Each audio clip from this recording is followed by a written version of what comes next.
गेल्या 24 तासांमध्ये सलग आलेल्या शक्तिशाली भूकंपांमुळे तुर्कस्थान आणि सिरियामध्ये अभूतपूर्व जीवितहानी आणि वित्तहानी झाली आहे. आत्तापर्यंत 2300 पेक्षा जास्त लोकांचा मृत्यू झालाय. हजारो लोक जखमी आणि बेघर झालेत. तुर्कस्थानची भूकंपानंतरची स्थिती अत्यंत विदारक आणि दाहक आहे.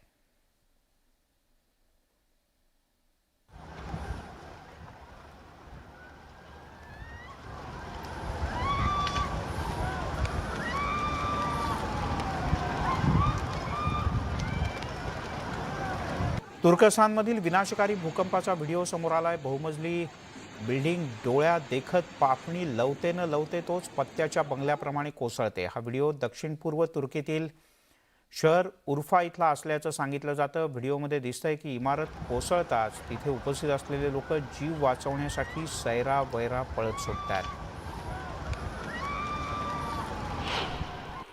तुर्कस्थानातील 10 प्रमुख शहरं भूकंपानं हादरली आहेत. कहमान, मारश, हैटी, गाझिएंटेप, ओस्मानियन,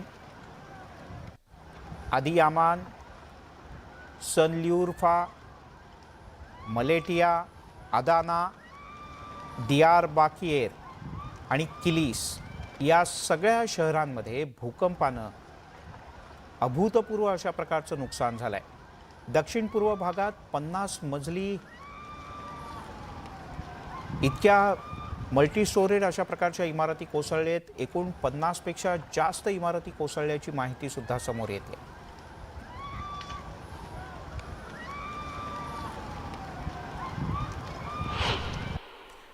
तुर्कीमध्ये भूकंपाचे धक्के जाणवत असताना या ठिकाणी मोठ्या प्रमाणात मदत कार्य सुरू झालंय. संपूर्ण तुर्की शहरात सध्या मातीच्या ढिगाऱ्याखालून लोकांना वाचवण्याचं काम युद्धपातळीवर सुरू आहे.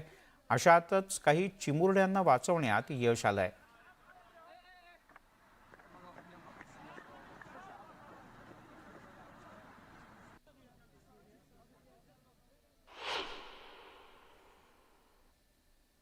तिकडे तुर्कस्थान आणि सिरियामध्ये 7.8 रिश्टर स्केलच्या भूकंपानंतर 1600 पेक्षा अधिक लोक ठार झाले अशा प्रकारची प्राथमिक माहिती समोर येते.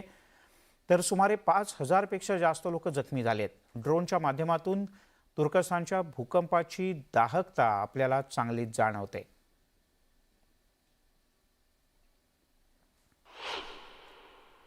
भूकंपाची शक्यता असलेल्या संवेदनशील क्षेत्रात तुर्कस्थान मोडतं. गेल्या काही वर्षांपासून तुर्कीत नियमितपणे भूकंप होत आहेत. भूकंपाची तीव्रता सांगणारा हा ड्राईव्ह थ्रू पाहूयात. संपूर्ण तुर्कस्थानच्या शहरात विध्वंस झालेला आहे.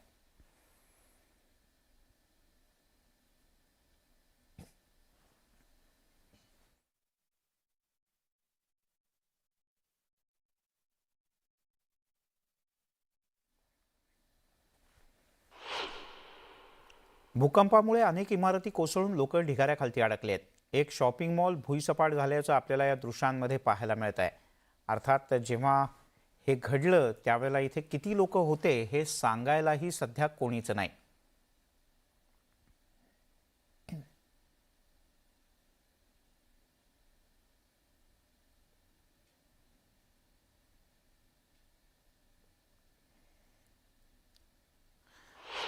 तुर्कस्थानमधल्या लोकांना भूकंपग्रस्त भाग सोडून बाहेर पडायचं आहे. त्यामुळे वाहतूक कोंडीची परिस्थिती निर्माण झाली आहे. तुर्कस्थानमध्ये भूकंपामुळे अनेक गाड्या सुद्धा ढिगाऱ्याखाली अडकून पडल्या आहेत. अधिकाऱ्यांनी लोकांना रस्त्यावर न येण्याचं आवाहन केलं आहे.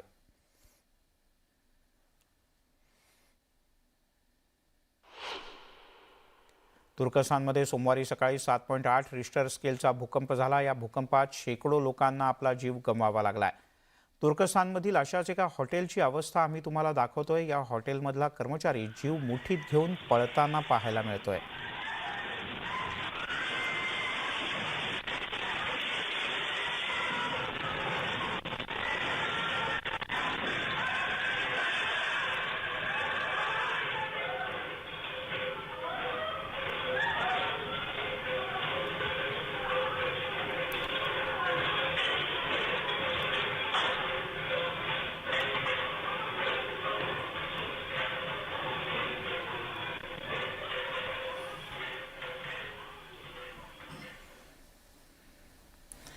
वळूयात पुढच्या एका मोठ्या बातमीकडे.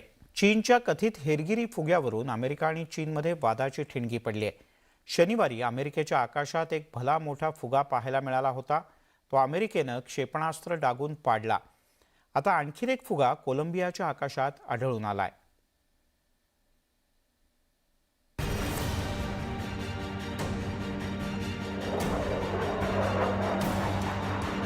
अमेरिका आणि कॅनडा पाठोपाठ आता कोलंबियाच्या आकाशातही एक भला मोठा फुगा आढळून आलाय. वॉशिंग्टननं सतर्कतेचा इशारा दिल्यानंतर कोलंबियाकडून टेहळणी अभियान चालवण्यात आलं होतं. त्या टेहळणी दरम्यान तो फुगा कोलंबियाच्या आकाशात आढळून आलाय. चीनकडून हेरगिरीसाठी त्या फुग्याचा वापर केला जात असल्याचा अमेरिकेचा संशय आहे. कोलंबियाच्या हवाई हद्दीमध्ये जवळपास 55,000 फूट उंचीवरती तो आढळून आलाय. ताशी 25 नॉटिकल मैल वेगानं तो पुढे जात असल्याचं पाहायला मिळत आहे. कोलंबियाच्या हवाई दलानं दिलेल्या माहितीनुसार त्या फुग्यावर निगराणी ठेवण्यात आलेली होती. तसंच त्याचा देशाच्या राष्ट्रीय सुरक्षा आणि हवाई वाहतुकीला धोका तर नाही ना, याचाही आढावा घेण्यात आला होता. खरं तर 2 दिवसांपूर्वी म्हणजेच शनिवारी अमेरिकेच्या उत्तरेला असलेल्या प्रदेशावर आकाशात अशाच प्रकारचा एक भला मोठा फुगा आढळून आला होता. चीनकडून हेरगिरीसाठी त्या फुग्याचा वापर केला जात असल्याचा संशय अमेरिकेनं व्यक्त केला होता. त्यानंतर शनिवारी रात्री अमेरिकेनं लढाऊ विमानातून क्षेपणास्त्र डागून तो फुगा अटलांटिक महासागरात पाडला होता. त्याविषयी चीन सरकारनं तीव्र नाराजी व्यक्त केली आहे. सत्य माहिती नसताना अशा प्रकारे आरोप करणं चुकीचं असल्याचा आरोप चीनकडून करण्यात आलाय. तसंच अमेरिकेची ही कारवाई आंतरराष्ट्रीय हिताच्या विरोधात असल्याचा दावाही चीनकडून करण्यात आलाय. Bureau report, news 18 Lokmat. Mahavikas Aghadi सरकारनं उद्या दुपारी 3 वाजेपर्यंत कसब्याची पोटनिवडणूक बिनविरोध केल्यास टिळकांच्या कुटुंबात उमेदवारी देऊ आणि हेमंत रासने यांचा अर्ज मागे घेऊ असं वक्तव्य भाजपचे प्रदेशाध्यक्ष चंद्रशेखर बावनकुळे यांनी केलंय. बावनकुळे यांनी आज टिळक कुटुंबियांची भेट घेतली. टिळक कुटुंब नाराज नसल्याचं त्यांनी स्पष्ट केलं. महाविकास आघाडीच्या सर्व नेतृत्वाने देवेंद्रजी, एकनाथरावजी बोलल्यात. मी त्यांना फोन केला.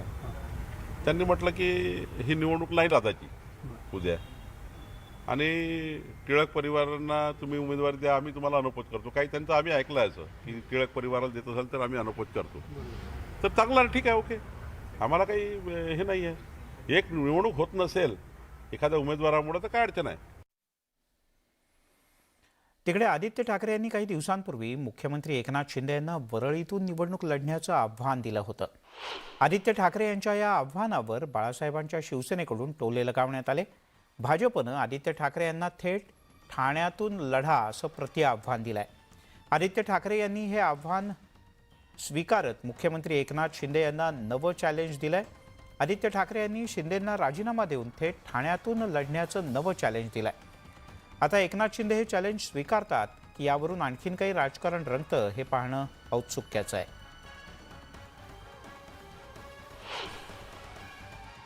केंद्रीय नेत्यांपासून मला गल्लीतल्या नेत्यांपर्यंत त्यांनी सांगितलं, गद्दार गटातल्या तुम्ही त्यांना शिव्या द्या, चांगले ते पण शिव्या द्यायला लागले. इथून तिथून मला आता चॅलेंज लागले, आता तुम्ही इथून उभे राहा, आता तुम्ही तिथून उभे राहा. पण एवढं सगळं केलं तरी मुख्यमंत्री काही बोलेना, मुख्यमंत्री उत्तर देत नाही. याचा अर्थ मी एवढाच घेतो की ते घाबरलेत माझ्या चॅलेंजला.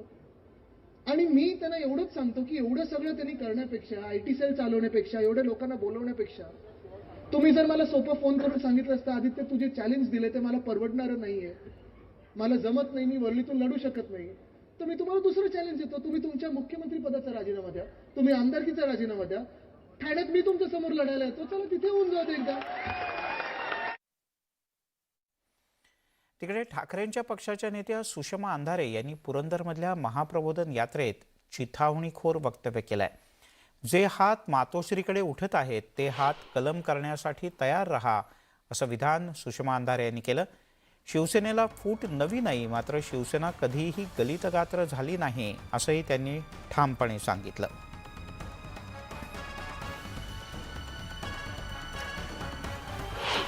एकनाथ शिंदे शिवसेनेच्या मुळावर उठले. शिवसेना त्यांना समूळ संपवावीच वाटते. शिवसेना संपवताना शिवसेना भवनावर सुद्धा ते स्वतःचा ताबा सांगू पाहत आहेत.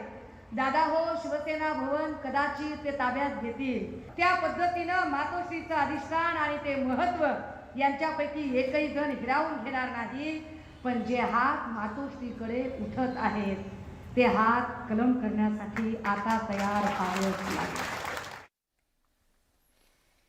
ठाकरेंच्या पक्षाचे खासदार संजय राऊत सध्या विरोधकांच्या निशाण्यावर आहेत. कधी ते बाळासाहेबांची शिवसेना पक्ष तर कधी भाजपला लक्ष्य करतात. मात्र महाविकास आघाडीचा घटक पक्ष असलेल्या काँग्रेसला सल्ला देतानाही ते आता पाहायला मिळत आहे. पाहूया या संदर्भातला एक रिपोर्ट. उद्धव ठाकरेंसाठी किंग मेकर,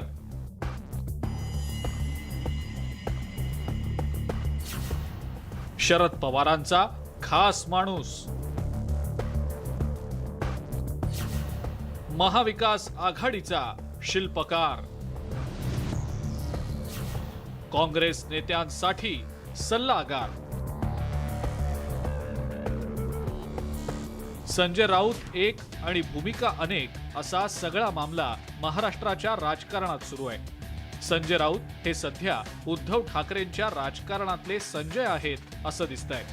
पण महाविकास आघाडीच्या इतर घटक पक्षांमध्ये सुद्धा संजय राऊतांचं महत्व वाढत चाललंय की काय अशी अवस्था आहे.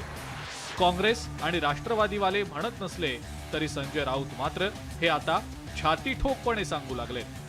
काँग्रेसमधील पटोले थोरात वादामध्ये काँग्रेसच्या बड्या नेत्यांनी आपला सल्ला घेतल्याचा दावा संजय राऊत यांनी केलाय. मी इतकं सांगू शकेन की दिल्लीमध्ये मी आहे आणि काँग्रेसच्या काही प्रमुख नेत्यांनी त्या विषयावर माझं मत घेतलं हे मी सांगू शकतो. आता संजय राऊत काँग्रेसच्या सल्लागाराच्या भूमिकेत वावरत असले तरी काँग्रेस नेते मात्र आमच्यात वाद नसल्याचं सांगत संजय राऊतांचा सल्लाच बिनकामाचा ठरवतायत. आमच्यामध्ये एकोपा आहे. विधान परिषदेच्या नुकत्याच झालेल्या निवडणुकीमध्ये महाविकास आघाडीत चांगलं यश मिळालं. संजय राऊत यांचा अलीकडच्या काळामध्ये काँग्रेस नेतृत्वाशी तसा दोस्ताना वाढल्याचंच दिसतंय. मागच्या काही काळामध्ये राहुल गांधींनी संजय राऊतांच्या खांद्यावर हात टाकून कानगोष्टी केल्याचा फोटो व्हायरल झाला होता. त्यानंतर संजय राऊत भारत जोडोच्या समारोपालाही थेट काश्मीरात गेले होते. आता राऊतांची एवढी सलगी वाढलीये म्हटल्यावर त्यांनी काँग्रेसचे सल्लागार झाल्याचा दावा केलाय. त्यात अतिशयोक्ती काही नसावी असं काँग्रेसजनांनी मानलं देखील असेल. बाकी पब्लिक है, सब जानती है. Bureau report, news 18 Lokmat. वळूयात पुढच्या बातमीकडे. नखावर नखं घासली आणि केस गेले असं मिश्किल वक्तव्य विरोधी पक्षनेते अजित पवार यांनी केलंय. साधू संतांचं ऐका मात्र बुवाबाजीच्या नादी लागू नका असं आवाहनही त्यांनी केलं. कर्जतमधल्या अंबालिका कारखान्यात आयोजित शेतकरी मेळाव्यात अजित पवार बोलत होते. यावेळी त्यांनी योगगुरू बाबा रामदेव यांचा किस्सा सांगितला आणि उपस्थितांमध्ये एकच हशा पिकला. तुम्ही ते दाखवता ते रामदेव बाबांनी सांगितलं म्हणून करता. म्हणजे आता त्या रामदेव बाबांनी सांगितलं असं असं कर आणि असं असं केलं सगळी केस यायचं तर बाजूलाच काय करत आहे. बोवाबाजी बुवा लोकांचं काही ऐकू नका, साधू संतांचं ऐका. कोल्हापुरात जिल्हा परिषदेचा भोंगळ कारभार समोर आलाय. ग्रामसेवकांची जिथे नियुक्ती किंवा प्रतिनियुक्तीच नाही अशा गांधीनगर ग्रामपंचायतीत त्यानं मनमर्जीनं 8 महिने काम केलं. या काळातलं निवडणुकीचं केलेलं कामही वादात सापडलंय. या मनमर्जीच्या कामाला कुणाचा बरदस्त होता असा गंभीर प्रश्न आता विचारला जातोय. ग्रामसेवकाचा अजब गजब कारभार. नियुक्ती चंदगडमध्ये, घरोबा गांधीनगरमध्ये. मनमर्जीच्या कामकाजाला कुणाचा वरदहस्त? ग्रामसेवकाचं कामकाज वादात. कोल्हापुरातल्या चंदगड तालुक्यात कोळिंद्रे खालसा गावात 24 मे 2022 ला एकनाथ सूर्यवंशी या ग्रामसेवकाची बदली झालेली. पण तिकडे न जाता तो परस्पर कोट्यवधींचं महसुली उत्पन्न असलेल्या गांधीनगर ग्रामपंचायतीत दाखल झाला. 8 महिने सूर्यवंशीनं तिथलं निवडणुकीचंही कामकाज पाहिलं. आता ते काम आणि त्या काळातले निर्णय वादात आले. जिल्हा परिषदमध्ये माहिती मिळवली असता गांधीनगरमध्ये त्यांचं काम कार्यरत असल्याचं किंवा कुठलाही काम बघण्याचा आदेश नव्हता असं मला लेखी स्वरूपात मला माहिती मिळाली असते. ग्रामसेवकाची नियुक्ती प्रतिनियुक्ती गांधीनगरमध्ये नसतानाही त्यानं तिथं काम केलं कसं?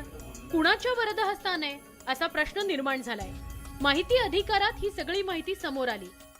ग्रामविकास मंत्री महोदयांना नम्र विनंती करीत इच्छितो की या प्रकरणाची फौजदारी दाखल करून संबंधित अधिकाऱ्यांनी बंडतप करून त्यांची चौकशी करावी. तसे न झाल्यास आम्ही न्यायालयात लढा सुरू करू. एकनाथ सूर्यवंशी ग्रामसेवक 11/5/2022 पासून गांधीनगर ग्रामपंचायतमध्ये रुजू झाले आणि 31/1/2023 ते कामातून दुसऱ्या जागी गेले. ते तात्पुरता होते का तिथनं पंचायत समिती करून कशा प्रकारे ते आले आमच्या गांधीनगरला ते आम्हाला माहिती नाही आहे. माहिती अधिकारातली माहिती माध्यमांपर्यंत पोहोचल्यावर लगेच नवा ग्रामसेवक नियुक्त करण्यात आला. मी आज 6 तारखेला कार्यालयीन वेळेतच इथं हजर झाले आणि लिखित आदेश आहे तसा माझ्याकडं. त्या आदेशानं मी आज इकडे कामकाजाला सुरुवात करणार आहे. त्या 8 महिन्यात एकनाथ सूर्यवंशीने राबवलेली प्रभाग रचना आरक्षण सोडत बेकायदेशीर आहे. ग्रामपंचायत निवडणुका परत घ्या अशी मागणी आता जोर धरतीये. नवीन ग्रामपंचायत इलेक्शन लागावी अशी आमची इच्छा आहे आणि याची लवकरात लवकर चौकशी होऊन त्यांना त्यांच्यावर फौजदारी गुन्हा दाखल व्हावा. प्रभाग रचना वगैरे तिनं केलेली आहे. सदरची इलेक्शन ही बेकायदेशीर झालेली आहे असे माझे मत आहे. तरी परत इलेक्शन व्हावं आणि या कामाची चौकशी व्हावी. गांधीनगर ग्रामपंचायतीतला हा प्रकार धक्कादायक आहे. विस्तार अधिकाऱ्यांना ही गोष्ट लक्षात आली नाही का? गटविकास अधिकारी नेमकं काय करत होते असे एक ना अनेक प्रश्न उपस्थित होत आहेत. या प्रकरणातल्या दोषींवर कारवाईची गरज आहे. सूर्यवंशी यांनी बेकायदेशीरित्या हा चार्ज स्वीकारून अनेक जी कामं केलेली आहेत ती आता ग्राह्य धरायची का? अगदी ग्रामपंचायत इलेक्शनची प्रभाग रचना सुद्धा त्यांनी केलेली ती सुद्धा ग्राह्य धरायची का? असा आता नागरिकांच्या समोर प्रश्न आहे. त्यामुळे आता दोषी अधिकाऱ्यांच्या वरती कारवाई होणार का हेच पाहणं महत्वाचं असेल. व्हिडिओ जर्नलिस्ट संदीप पाटीलसह ज्ञानेश्वर साळुंखे, न्यूज 18 लोकमत, गांधीनगर, कोल्हापूर. आणि बुलेटिनच्या सुरुवातीला पाहूयात देशविदेशातील व्हायरल बातम्या. थंडीमुळे पाणी गोठल्याचं तुम्ही पाहिलं असेल, पण या व्हिडिओमध्ये एक महिला आपल्या अंगणात चक्क गोठवलेले कपडे दोरीवरून काढताना दिसतेय. कपडे गोठल्यामुळे हे असेच्या असे ताठ उभे सुद्धा राहू शकतात.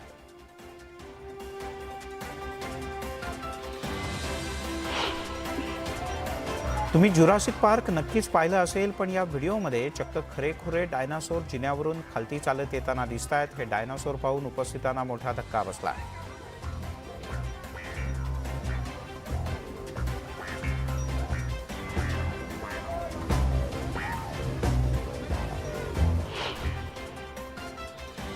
मूस या हरणवर्गीय प्राण्यानं स्वतःच आपली शिंग काढून टाकल्याचा व्हिडिओ समोर आलाय.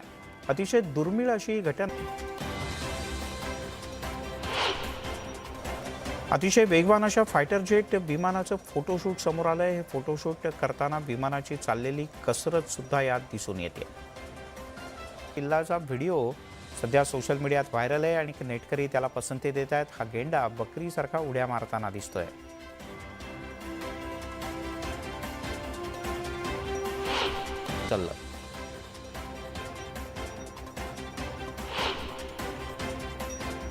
कर्नाटकातील एका 17 वर्षीय मुलीच्या अनोख्या टॅलेंटनं इंटरनेटवर अक्षरशः धुमाकूळ घातलाय.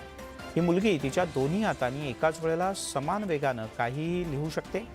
इतकंच नाही तर ती एका भाषेत काही लिहित असताना दुसऱ्या हातानं वेगळ्याच भाषेतला मजकूर सुद्धा आरामात लिहू शकते.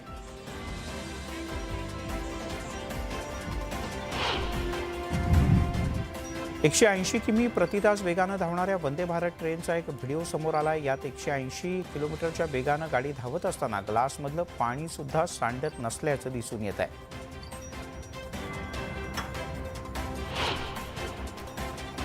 भूकंपानंतर तुर्कीमध्ये अक्षरशः वाताहत झाली आहे.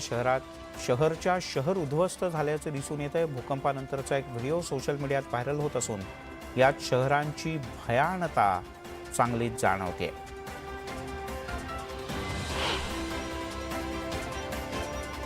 रविवारच्या दिवशी काम करणं हे कोणाला आवडतं.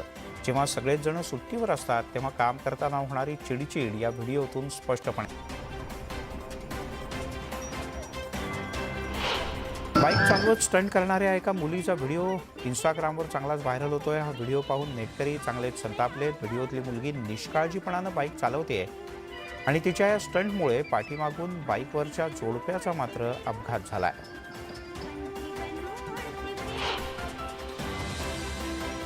लवकरच बाजारात फ्लाइंग कार येणारे या कारचा एक व्हिडिओ समोर आला असून 2024 मध्ये ही कार बाजारात उपलब्ध होऊ शकते. 3 तासांच्या चार्जिंग नंतर ही कार साधारण 35 मिनिटं हवेत उडू शकते असा दावा करण्यात येतोय. रोजच्या आयुष्यात साध्या साध्या माणसांच्याकडून वापरल्या जाणाऱ्या युक्त्या या इंजिनिअरिंगच्या एखाद्या प्रयोगापेक्षा कमी नसतात. आता हेच पहा, ही व्यक्ती पाणी काढण्यासाठी कष्ट कमी आणि डोकं जास्त वापरताना दिसते.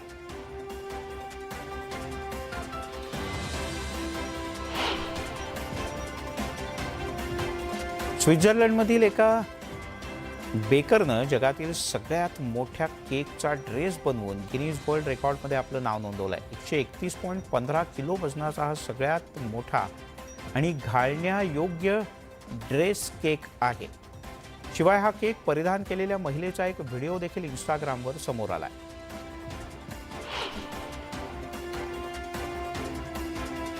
माकडाचे अनेक व्हिडिओ आपण सोशल मीडियात पाहत असतो. सध्या माकडाचा एक नवा व्हिडिओ समोर आला. यात झाडावर ठेवलेला राम सीतेचा फोटो माकडानं हातात घेतला असून हे माकड त्या फोटोला नमस्कार करताना दिसतंय.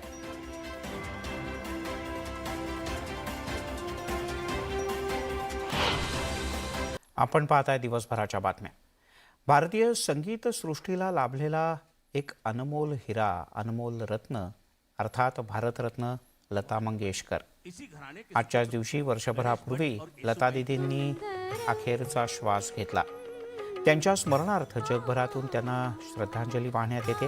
विलेपार्ले इथल्या दीनानाथ मंगेशकर नाट्यगृहात अशोक हांडे निर्देशित अमृतलता या विशेष कार्यक्रमाचं आयोजन करण्यात आलं होतं. हा कार्यक्रम गेल्या 2 दशकांपासून सुरू आहे. आज भारतरत्न लता मंगेशकर यांच्या पहिल्या स्मृतिदिनाच्या निमित्तानं श्रद्धांजली म्हणून हा कार्यक्रम सादर केला गेला. गेली 18-19 वर्ष आम्ही 2 दशकं गेली दीदींचा कार्यक्रम करतोय. पण मला असं वाटतं आम्हाला दीदींपर्यंत पोहोचण्यासाठी अजून 100 आयुष्य आमची कमी पडतील. इतकं मोठं काम आहे, त्या काळाचं काम आहे. त्या काळामध्ये त्यांनी जो मेहनत, श्रम, त्याच्यानंतर जी काय चिकाटी, त्याच्यानंतर जो रियाज आणि जी समज, काव्याची समज असो, त्या सुरांची समज असो, प्रत्येक गाण्याचा लहेजा वेगळा, त्याचं लोकसंगीतावर आधारित आहे, शास्त्रीय संगीतावर आधारित आहे, सुगम संगीतावर आधारित आहे, पाश्चात्य संगीतावर आधारित आहे, कव्वाली आहे, गझल आहे, ओडिया आहे, उर्दू आहे, बंगाली आहे. प्रत्येक शब्दाला, प्रत्येक अक्षराला न्याय देणारी एकमेव गायिका म्हणजे लता मंगेशकर. कहते हैं कि आर.डी. बर्मन लता दीदी को जब स्टूडियो में गाने की धुन सुनाते थे तो उनकी आंख से आंख नहीं मिलाते थे, इतना आदर करते थे उनका, मगर गाना पूरी तरह लता के काबिलियत का बनाते थे. लता दीदी भी इस छोटे नवाब को उतना ही मानती थी. आर.डी. के कॉम्पोजिशंस को पूरा न्याय देती थी.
वक्त से परे अगर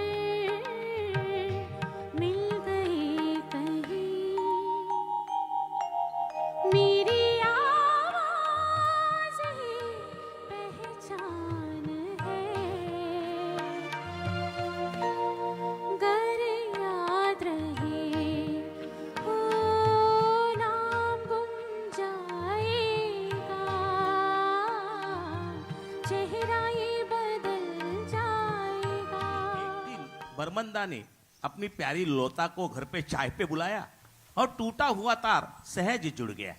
डॉक्टर विद्या के पवन दीवानी की रिकॉर्डिंग हुई और एक बार फिर लता के गीतों की धारा एचडी के यहाँ बह निकली। कांटों से खींच के आंचल,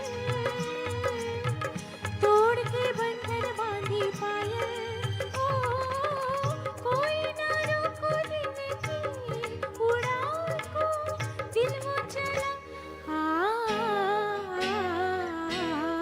आज फिर जीने की तमन्ना है, आज फिर मरने का इरादा है, आज फिर जीने की तमन्ना है, आज फिर मरने का इरादा है।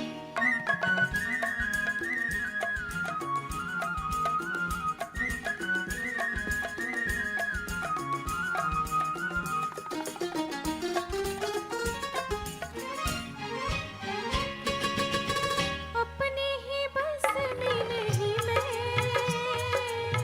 दिल है कहीं तो कहीं मैं, ओ अपने ही बस में नहीं मैं, दिल है कहीं तो कहीं मैं, ओ जाने क्या पाके मेरी जिंदगी ने हंसकर कहा हा हा हा, आज फिर जीने की तमन्ना है, आज फिर मरने का इरादा है। इस स्वर प्रपात की शुरुआत हुई गोवा में। इनका मूल घराना है हर्डीकर। इसी घराने के सुपुत्र गणेश भट्ट और येसुबाई के पुत्र थे दीनानाथ। भट्ट का मतलब देवी का भक्त। पुरखों से इस घराने की सुबह पूजा पाठ से शुरू होती थी।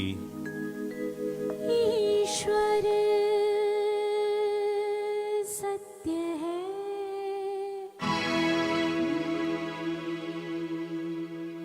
सत्य ही शिव है,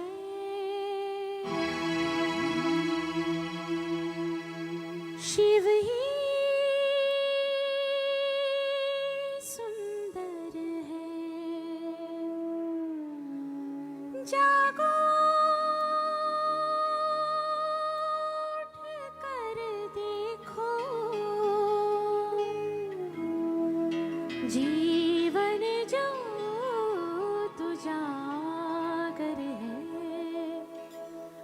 सत्यम शिवम सुंदरम, सत्यम शिवम सुंदरम, सत्यम शिवम सुंदरम, सुंदरम आ सत्यम शिवम सुंदरम,